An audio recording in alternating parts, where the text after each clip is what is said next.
Our next topic is balancing of chemical equation.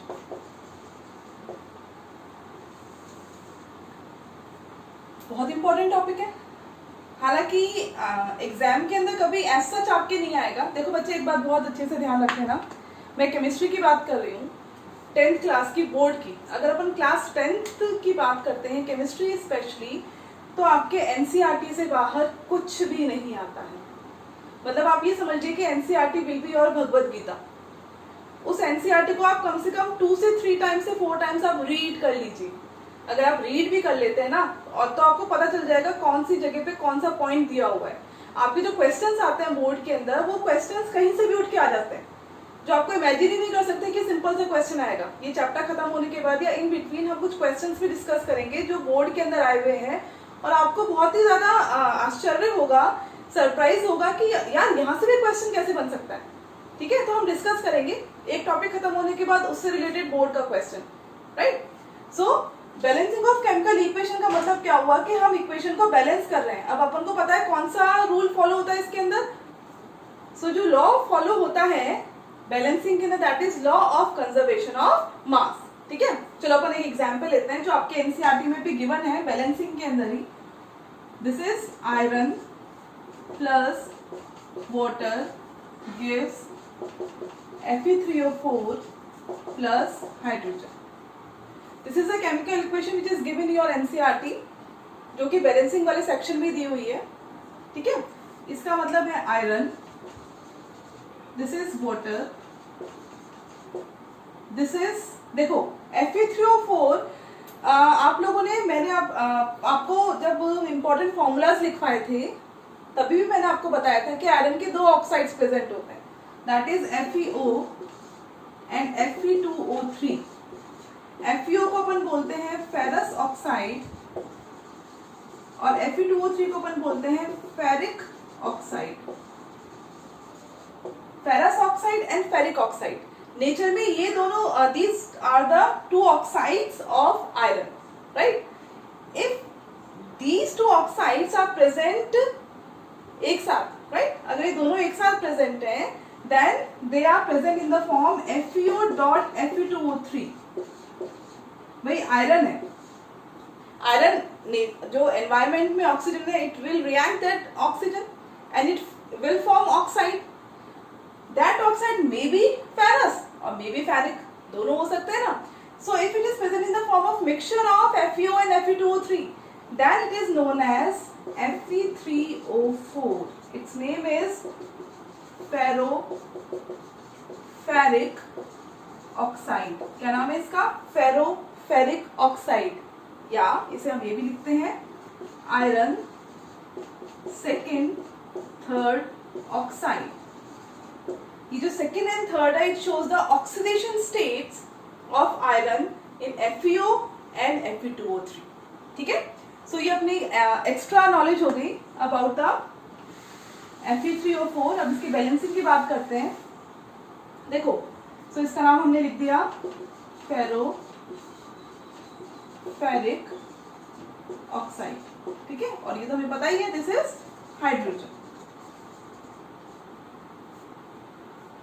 अब बच्चा, important बात हमें क्या ध्यान रखनी है, लॉ ऑफ कांस्टेंट प्रोपोर्शन के अकॉर्डिंग, जो हमने 9th क्लास में पढ़ा था, किसी भी कंपाउंड का जो फॉर्मूला है वो फॉर्मूला कांस्टेंट है, वो फॉर्मूला कभी भी चेंज नहीं होगा, कभी भी चेंज नहीं होगा। इसका मतलब क्या हुआ कि अगर वाटर का फॉर्मूला H2O है तो हम इस फॉर्मूले को चेंज नहीं कर सकते, किसी भी कंडीशन में चेंज नहीं कर सकते, क्योंकि इसका मतलब ये हुआ कि जो हाइड्रोजन और ऑक्सीजन है वाटर में 2:1 बाय वॉल्यूम के रेशो में है, या 1:8 बाय मास के रेशो में है।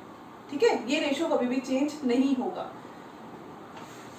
ये जो नंबर हम नीचे लगाते हैं सबस्क्रिप्ट में, ये बॉन्डिंग को शो करता है। ठीक है, ये किसको शो करता है? बॉन्डिंग को शो करता है। और जो हम नंबर बैलेंसिंग में लगाते हैं वो हम आगे की तरफ लगाते हैं, वो क्वांटिटी को शो करता है। It means this is 1 molecule of water, this is 1 molecule of water which contains 2 atoms of hydrogen and 1 atom of oxygen. And if I write 2H2O, it means these are 2 molecules of water, still 2 atom and 1 atom of oxygen in single molecule and 2 2s are 4. If a number is written in front of a formula, then the number which is present in the subscript should be multiplied with the number written in the front of the formula. So it will become 2 into 2, that is 4, and 1 into 2, that is 2, right? So this is 2 molecules of water, right? We can't change this formula. We can't remove this 2, or we can't change this 2 with 1 or 2 or any of the number, right? So let's do the balancing. Firstly, we have to write the number of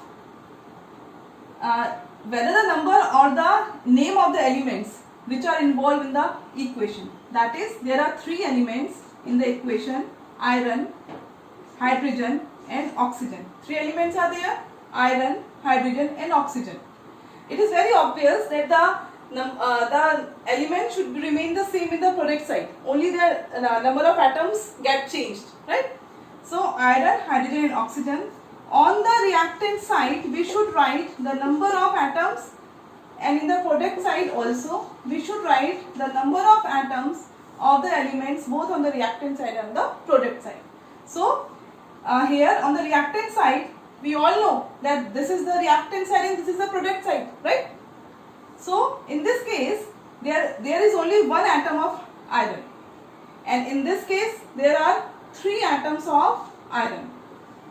Here the number of atoms of hydrogen are 2, and here also 2. Here oxygen 1, and here oxygen 4. So in this way we write the number of atoms present on the reactant side and the product side. यहाँ तक ठीक है. अब start कैसे करना है ये देखो. सबसे पहले we have to put a bracket on the formula in the skeletal equation. Why we are putting the bracket? So that हमने अपने mind को ये समझा दिया है कि that we cannot change the formula. We cannot change any number inside the bracket. हम इस ब्रैकेट में कोई भी चेंज नहीं कर सकते. If we want to balance it or if we want to change it, we should write the number in front of these formulas. ठीक है? Okay.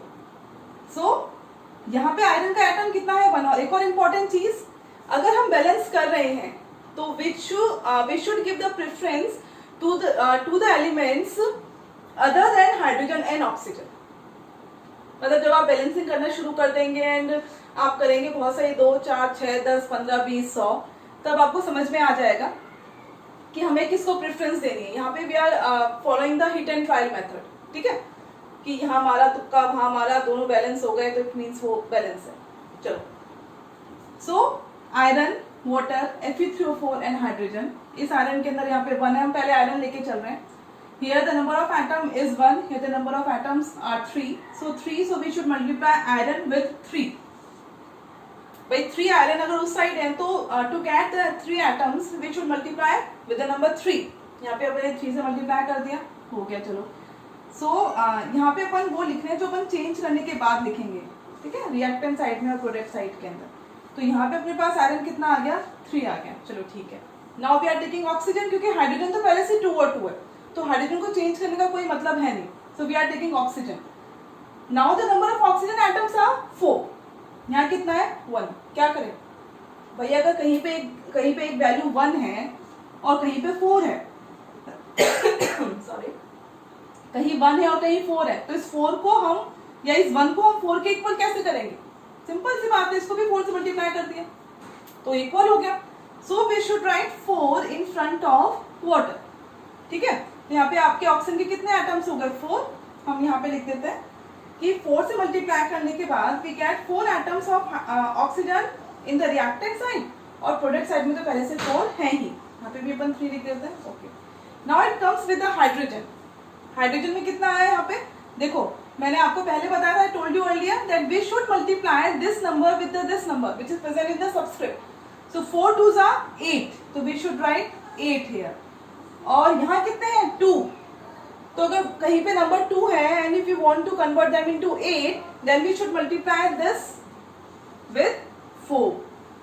Right? So now it becomes 4 2s are 8. Okay, equal. Then 384, 384. It means the equation is balanced.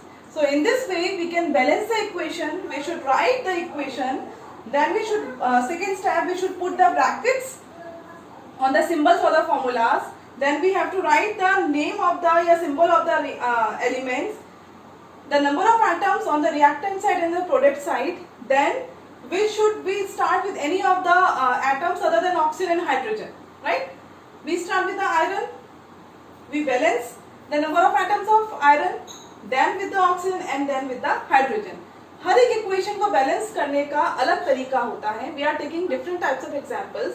इस case में हमने इसे balance किया इस form के अंदर. ठीक है. नाउ इसके बाद we are taking the another example, right. So next case में हम दूसरा एग्जांपल लेंगे. उस एग्जांपल के अंदर अपन वो एग्जांपल ले रहे हैं जिसके अंदर सिंपल ये वाला रूल फॉलो नहीं हो रहा, राइट.